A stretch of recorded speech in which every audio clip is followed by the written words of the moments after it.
Nossa, mais difícil do que eu pensei. Oi gente, pra quem não me conhece, meu nome é Elismara Moreira e esse é um vídeo um pouco diferente do que vocês estão acostumados a ver aqui no canal. Eu achei que tava na hora de falar com vocês e abrir um pouco meu coração pra contar um pouco sobre a minha experiência com a depressão e o suicídio. Esse é um assunto ainda um pouco complicado pra mim e ainda que seja difícil, eu acredito que eu devo usar isso para ajudar outras pessoas. Talvez você que esteja me assistindo sofre com a depressão. Todos os dias tem dificuldade em viver e acha que morrer é o melhor remédio ou é a única alternativa. Esse vídeo é para você. Você conhece alguém que tá passando por um momento difícil, que tá passando pela depressão ou que pensa em desistir, encaminha esse vídeo para ela, que eu tenho certeza que de alguma forma ele vai ajudar. Bom, a gente tá no mês do Setembro Amarelo, que é o mês de conscientização em relação ao suicídio. O Brasil hoje é o 8º país no mundo que as pessoas mais cometem suicídios. A cada 40 segundos alguém se mata no mundo. São mais de 800 mil pessoas por ano, gente, quase 1 milhão de pessoas por ano. Aqui no Brasil a gente tem mais ou menos 200 milhões de habitantes. Desses 200 milhões, 17 milhões de pessoas são diagnosticadas com algum tipo de distúrbio ou transtorno. É quase 10% da população, é muita gente. 90% dos casos de suicídio são por conta de depressão. Hoje, o suicídio mata mais do que a AIDS. Tá na hora da gente prestar atenção nisso. Nos dias de hoje, com tanta informação, ainda tem gente que tem coragem de dizer que depressão é mimimi, que depressão é frescura, que depressão é falta de Deus, é querer chamar atenção. A depressão é uma doença, ela é um distúrbio cerebral, consequência de um desequilíbrio químico no seu cérebro. Em 90% dos casos, os problemas eles vão se agravando se não tiver um tratamento adequado. É muito fácil as pessoas virem na internet e falar assim: nossa, vai ficar bem, vai ficar tudo certo, procura uma igreja. Sendo que as pessoas não passaram por isso. Só entende a depressão quem já passou ou quem foi forte o suficiente para ficar ao lado de alguém que sofre disso. Eu vou contar para vocês um pouco da minha história. É difícil falar disso ainda. Eu sou diagnosticada com um quadro de depressão crônica. A minha depressão, ela não é uma coisa que hoje me domina, graças a Deus, hoje bem controlada, só que ela tem os seus picos, né? Então é uma coisa que não some completamente, assim, ainda, pelo menos a minha ainda não sumiu completamente. Eu já convivo com isso há mais ou menos uns 16 anos.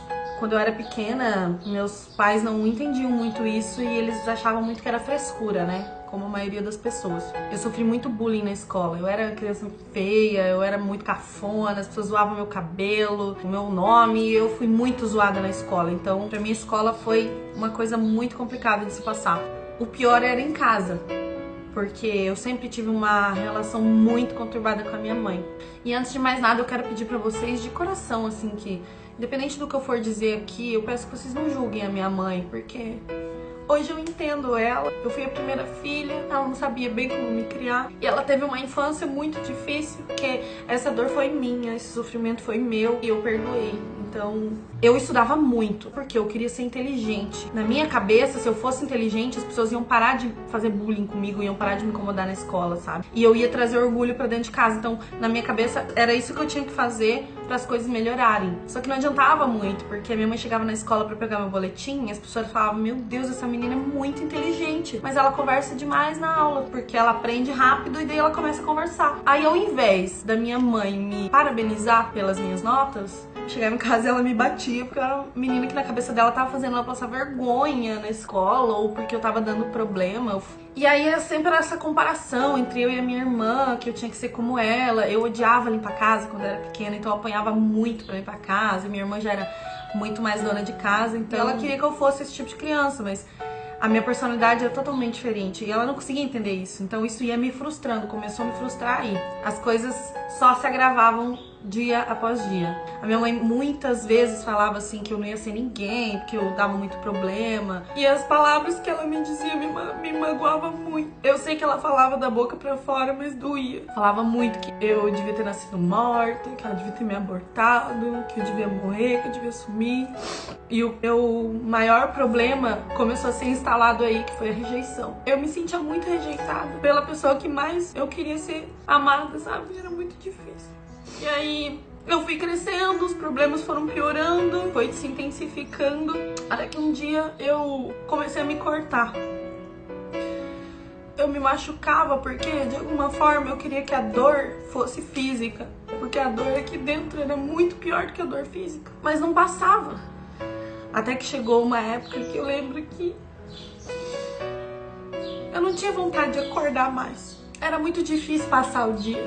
Levantar uma luta. Quando eu acordava, eu pensava, ai meu Deus, mais um dia.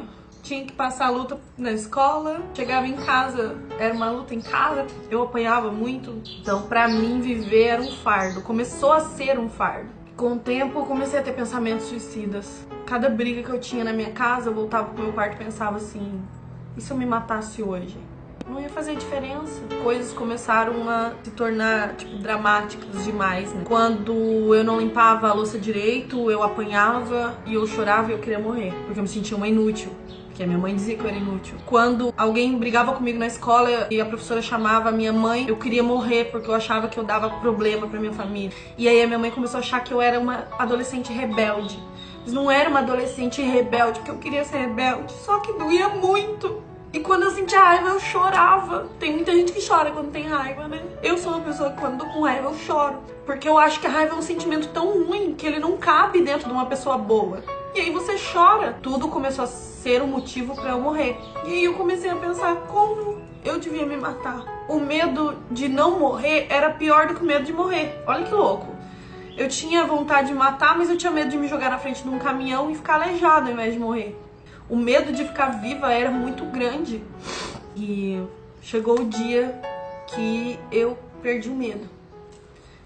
Eu lembro que eu tinha 14 para 15 anos e eu tava na escola e eu matei aula. Tava mal e queria ficar chorando na quadra. E as professoras viram e ligaram pra minha mãe no trabalho dela. E quando ela chegou lá, ela me bateu na frente de todo mundo. Então, na minha cabeça, ali foi a minha morte social. Eu falei, eu nunca mais posso voltar pra essa escola. As pessoas vão me zoar pro resto da vida. Elas já zoam eu, já zoam meu cabelo, já zoam meu nome. E ela foi falando muita coisa pesada pra mim no caminho até em casa. E quando eu cheguei em casa, eu lembro que ela me largou. Ela falou, quando eu voltar, eu vou te dar uma surra que você nunca vai esquecer, pra você não me fazer mais passar vergonha.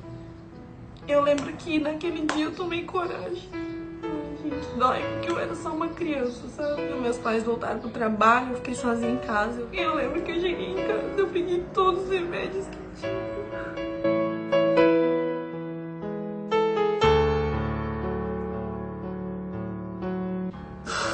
Eu choro, gente, porque se passaram mais de 12 anos. E dói até hoje, porque eu sinto tudo que eu senti naquele dia. Eu sei que você que tá me assistindo às vezes pensa em suicídio, isso é uma coisa que eu quero te dizer. Não passa. Não passa. Não faça isso, porque daqui uns anos é muito mais difícil se perdoar. Eu não consigo ainda me perdoar pelo que eu fiz. Dói até hoje, é uma coisa que fica com você pra sempre, então presta atenção, pensa muito bem antes de fazer alguma coisa, porque eu já vou falar sobre as consequências com os outros, mas a primeira consequência é com você. Fazem 12 anos e ainda eu consigo sentir o que eu senti naquele dia, na hora que eu comecei a pegar tudo, sabe? E eu abri todos os remédios, eu lembro que eu abri tudo e eu pensava muito antes, porque eu sabia que não ia ter volta. E eu peguei a caixa de remédio que tinha na minha casa, eu abri tudo. Eu lembro que eu abri umas 10 cartelas de remédio diferente e eu tomei todos. E eu não sentia dor, porque não é uma coisa instantânea, sabe? Não é, ai, tomei e morri. Não é assim. Eu liguei pra empresa do meu pai porque eu queria me despedir dele. E eu lembro que a minha mãe atendeu o telefone. Eles trabalhavam na mesma empresa. E ela falou assim, o que você quer, desgraça? Eu falei, eu não quero falar com você, eu quero falar com meu pai. Aí ela pegou e falou assim, quando eu chegar em casa você já vai ver como é que você vai falar com seu pai. E aí eu desliguei o telefone e eu falei, eu quero morrer agora. Eu fui, peguei um copo de que boa e eu lembro que eu coloquei, na hora que eu coloquei, pra vocês terem uma ideia, eu nem vomitei aquela que boa. Queimou tudo por dentro. Gente, foi horrível. A dor da morte, porque aquilo pra mim foi a dor da morte. É horrível. Quando eu senti que começou a fazer efeito, eu liguei pro meu pai de novo. E aí a outra moça de lá atendeu. Eu falei, André, deixa eu falar com meu pai. Ela falou, ele não tá aqui. Eu falei, fala pra ele que eu amo ele muito.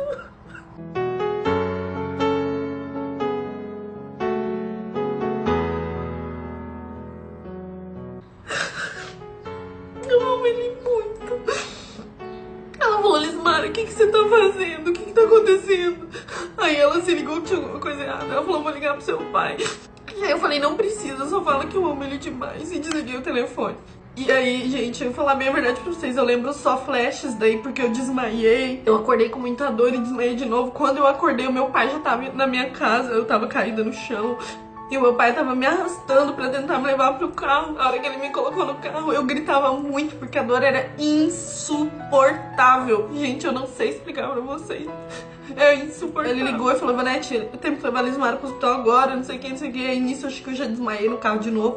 Quando a minha mãe entrou no carro, ela olhou pra mim e falou assim, o que essa desgraçada fez? Aí meu pai falou assim, ela tomou um monte de remédio pra se matar, sei lá, tomou uns 10 remédios. Daí ela pegou e falou assim, devia ter tomado 20, porque não sabe nem morrer. Tipo, gente, de verdade, eu tô contando isso pra vocês verem que quando alguém tá no ponto de tentar suicídio, não é do nada. Não é pra chamar atenção, é porque é difícil. Porque é difícil. Mas hoje eu sei que a minha mãe não falou aquilo porque ela queria. Mas isso ficou em mim. E eu lembro quando eu cheguei no hospital, eu não conseguia descer no carro, porque eu não conseguia esticar a barriga, sabe? Não conseguia ficar em pé, não conseguia esticar minha perna. E vieram os médicos e tal, eu já fui pra emergência. E aí lá eu não lembro de muita coisa, tá? Porque a dor foi se intensificando demais. Eu desmaiava, voltava, desmaiava, voltava. E quando eles foram fazer a lavagem estomacal, eu lembro que eles colocaram uma sonda no meu nariz que ia até o meu estômago. Só que aquela sonda era maior do que o buraco no meu nariz, então eu não conseguia engolir a sonda, ela não passava por ali. É uma sonda que passa por aqui, pela sua garganta, pelo esôfago, vai lá no estômago. Eu não conseguia engolir a sonda, daí eles foram pro outro lado, meu nariz sangrava muito. Aí eu senti que ia morrer. Na minha cabeça eu pensava assim, meu Deus, agora vai, agora eu vou morrer. Em nenhum momento eu pensava, eu vou me salvar, eu quero me salvar. Eu não queria me salvar. Vocês têm ideia do que é uma pessoa... O corpo humano, ele é projetado pra viver. Se você um dia se jogar num rio e você começar a se afogar, a primeira coisa que o seu corpo vai fazer é tentar voltar, tentar respirar. Então, pra chegar no ponto da pessoa querer se matar e levar isso adiante, ela tem que estar num poço muito profundo. Então, e eu lembro que eu não queria que eles me salvassem. Eu falava, eu não quero viver. E a enfermeira falando pra mim, você precisa engolir a sonda. E eu não queria engolir. Eu lembro que eu demorei muito pra engolir aquela sonda. Chegou uma hora que a dor foi tão intensificada que eu dei uma engolida e desmaiei.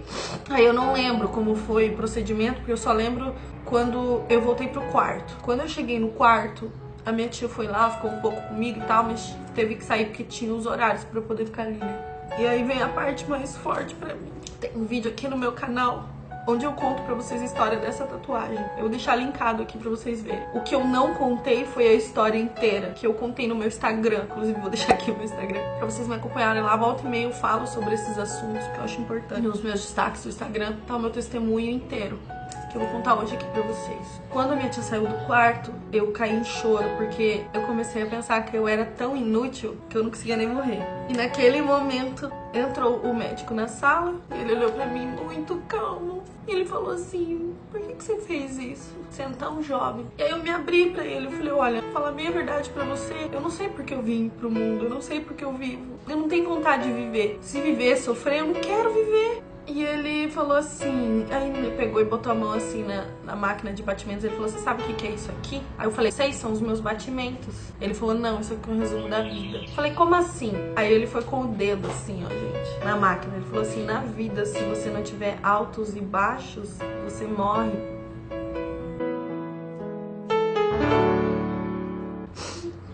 E ele falou assim, você não tá sozinho. Um dia você vai entender por que você tá passando por tudo isso. Você só não pode desistir, ele falou. E aí eu senti uma calmaria muito grande. E ele saiu do quarto. Eu comecei a chorar muito e uma enfermeira entrou no meu quarto pra fazer o meu curativo. E quando ela entrou, eu lembro que eu falei assim, enfermeira, como é o nome do médico que acabou de sair daqui? Ah, ela falou, que médico? O médico ainda não veio te ver. Eu falei, não, será que não era enfermeiro então? O rapaz acabou de sair daqui. Ela falou, como que ele era? Aí eu peguei e dei as características físicas dele. E daí, gente, eu juro pra vocês, eu lembro como se fosse hoje a cara que ela fez, o jeito que ela falou, eu lembro tudo. E ela olhou pra mim e falou assim, amada, eu tô aqui do lado de fora do seu quarto o tempo todo. Ninguém entrou aqui.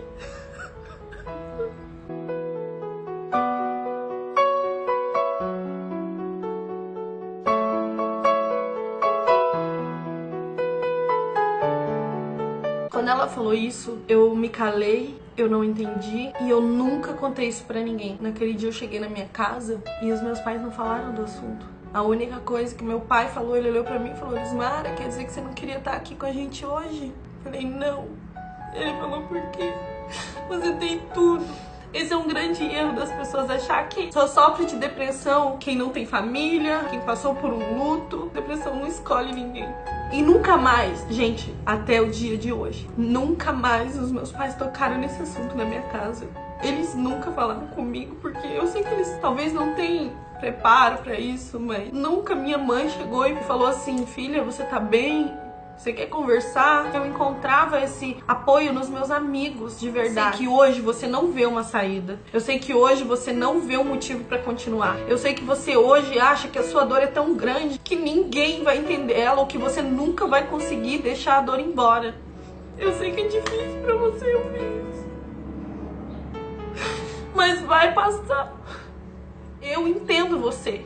Eu passei por isso, eu sinto isso todos os dias. Olhe nos meus olhos agora, entendo o que eu vou te dizer. Você importa, a sua vida importa, você tem valor pra mim, você tem valor pra Deus.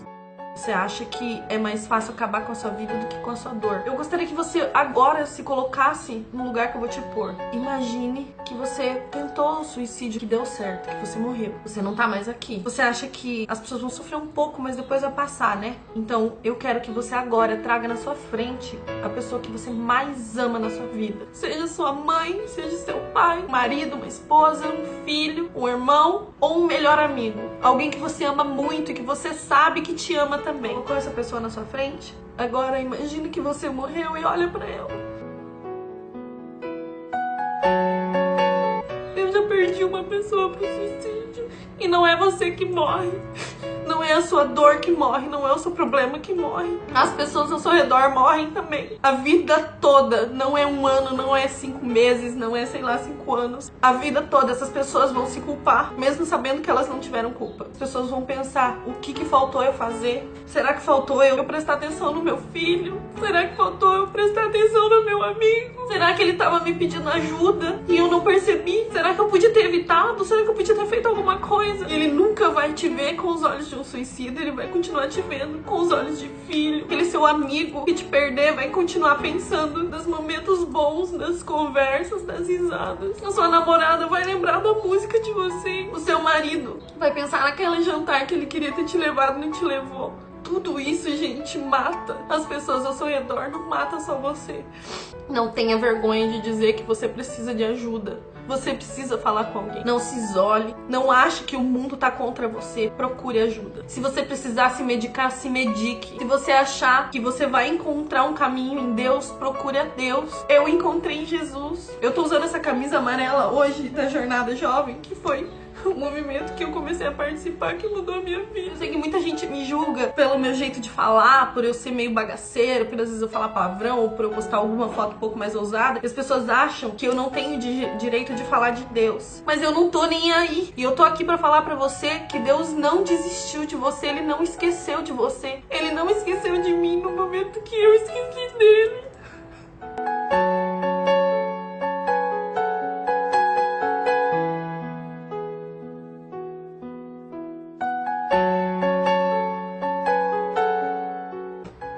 Ele tava comigo, ele cuidou de mim, ele me deu uma segunda chance, até mesmo quando eu não queria mais.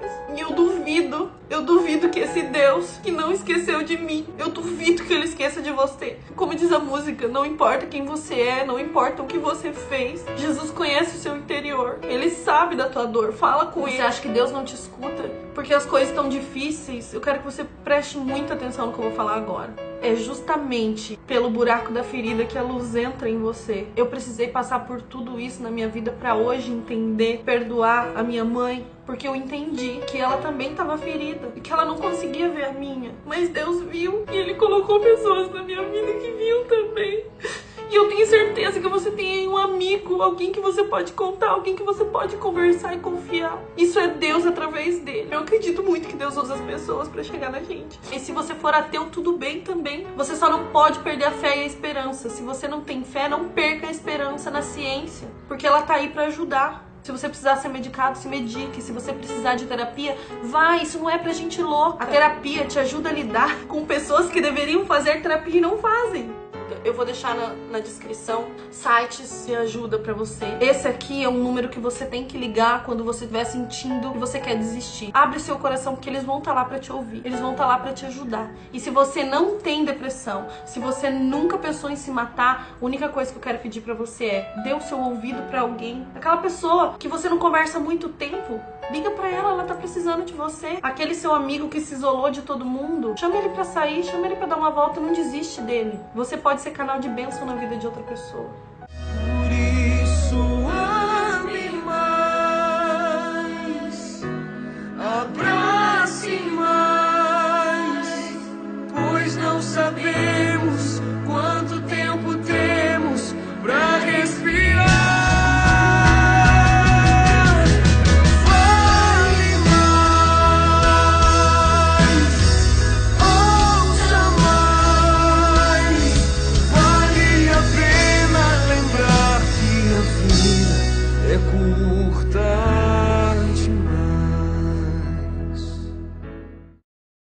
Desculpa se o vídeo ficou muito longo, eu acho que ele ficou extremamente longo. Mas essa é a minha história, esse é o meu testemunho. E se vocês tiverem alguma dúvida, deixe nos comentários que eu quero gravar um outro vídeo falando disso com mais calma, tá bom? Tirando as dúvidas de vocês.